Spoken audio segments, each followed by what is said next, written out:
What's up, peoples? Sports Mix, Big Kenny, checking in on my way somewhere, But I just wanted to check in right quick, man. I've been talking about this stuff on some of the podcasts,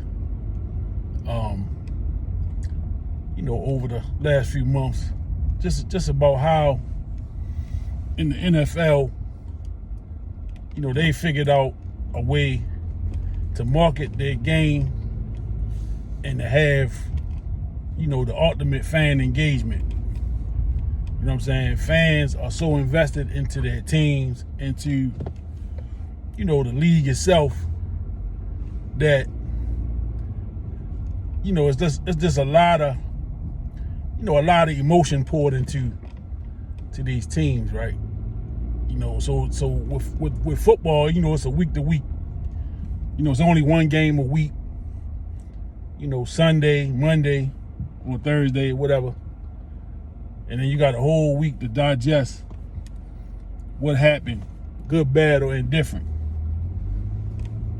And so, I'm pretty upfront about me being a Ravens fan. I'm a Baltimore guy.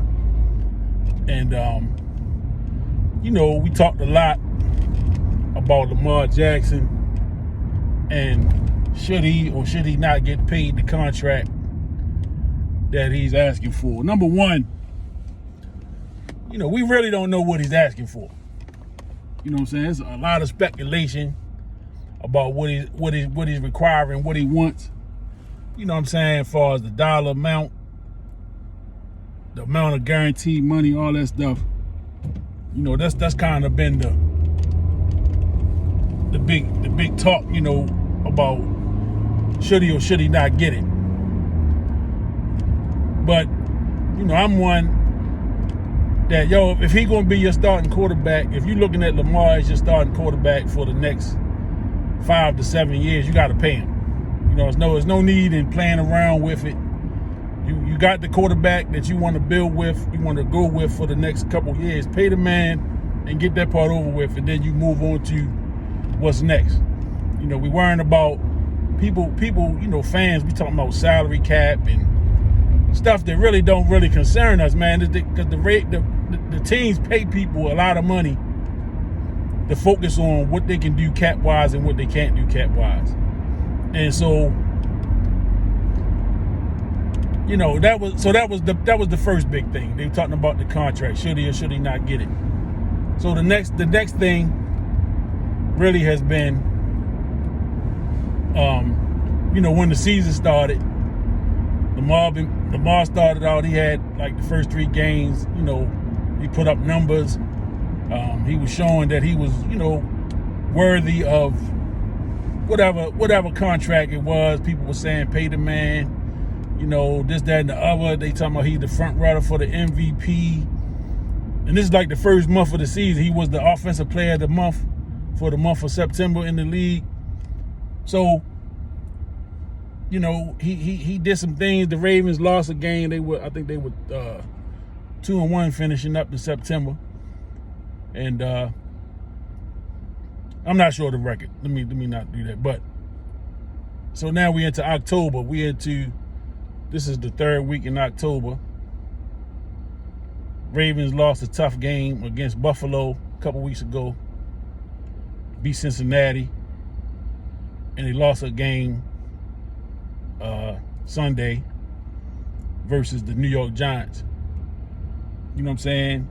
And Lamar made some mistakes in the games, down the stretch, especially against the Giants that cost them the game. And so now all of a sudden, the same guy we talked about the month before, how great he was playing and how, this and that. Now they back to questioning whether he can do this and whether he can do that. And what I tell people, man, you can't get too high or too low, weekly. It's tough, man. It's tough to follow a team and go on this roller coaster ride every week. You know what I'm saying? So I don't know how people can manage that. I manage it because I kind of look I look at stuff realistically. You know, I consider, I'm a coach, not a professional coach, of course, but I coach sports. And I understand, it's a season, and you wanna build your season. You know what I'm saying? You don't want to be playing your best football in September and October. Then you don't want to be playing terrible either. But you don't want to be at your best. You don't want to peak at this point in the season. So the Ravens, they still got a couple guys still working their way back from injury. They still got some things that they can improve on. And it's early. They 3-3 overall. They are in first place in their division. Stuff happens. You know what I'm saying? Stuff happens. Anybody that's a Baltimore Ravens fan, the 2 years we won the Super Bowl, the last one in particular, we went into the playoffs. We backed into the playoffs. They backed into the playoffs. They weren't playing good football at all during the playoff, during the regular season, especially down the stretch. Especially down the stretch of that season. I remember people talking about this might as well tank the season, try to get a good draft pick, this, that, and the other. I remember all that kind of conversation. This was the last Super Bowl, 2012 season. They backed into the playoffs. They get into the playoffs, and Joe Flacco lost his mind. You know what I'm saying? Had one of the best playoff runs of any quarterback in the history of the NFL.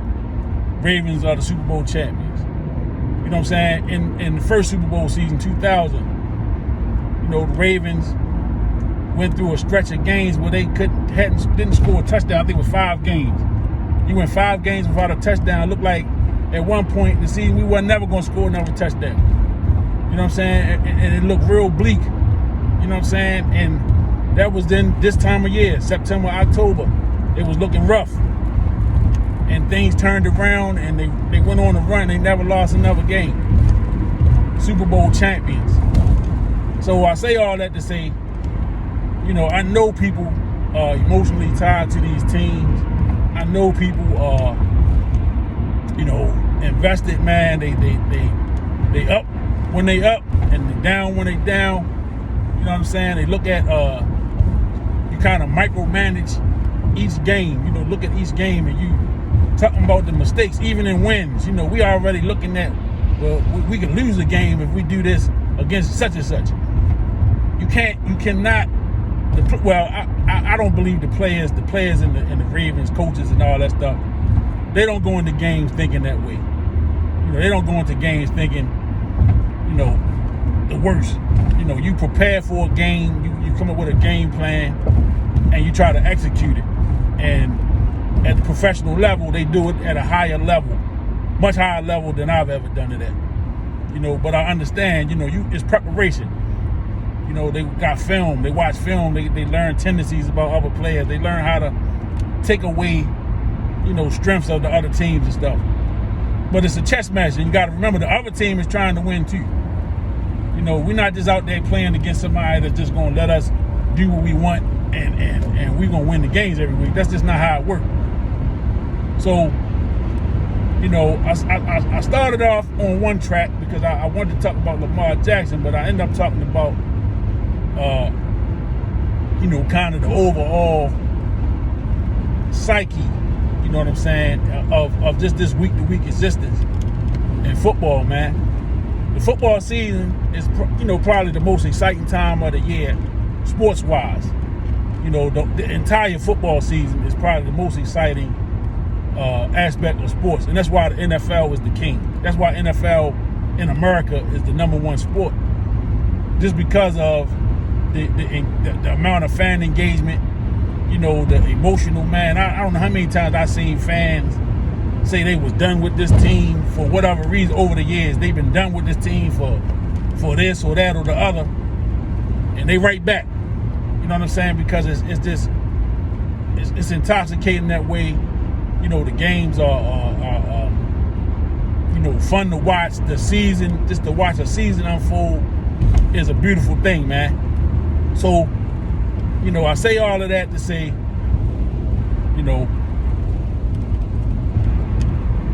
do whatever you got to do mentally each week to prepare for each game. You know, I know it's not an easy thing, man, when your team losing and you know, the Sunday meal don't taste as good after a loss. Let me just say that. You know, so stick with these guys, man. You know, have fun. Let's have fun during the season. But you know, whoever you vote for, whoever your team is, man, whoever your team is, you know, understand that it's a week-to-week existence, and you know, you just gotta hang in there and do what you gotta do and try to get these dubs, man. So that's all I had, man. I just wanted to check in. Don't forget, man, like, comment, share, and subscribe to the Sports Mix on YouTube, man. I appreciate y'all. Peace.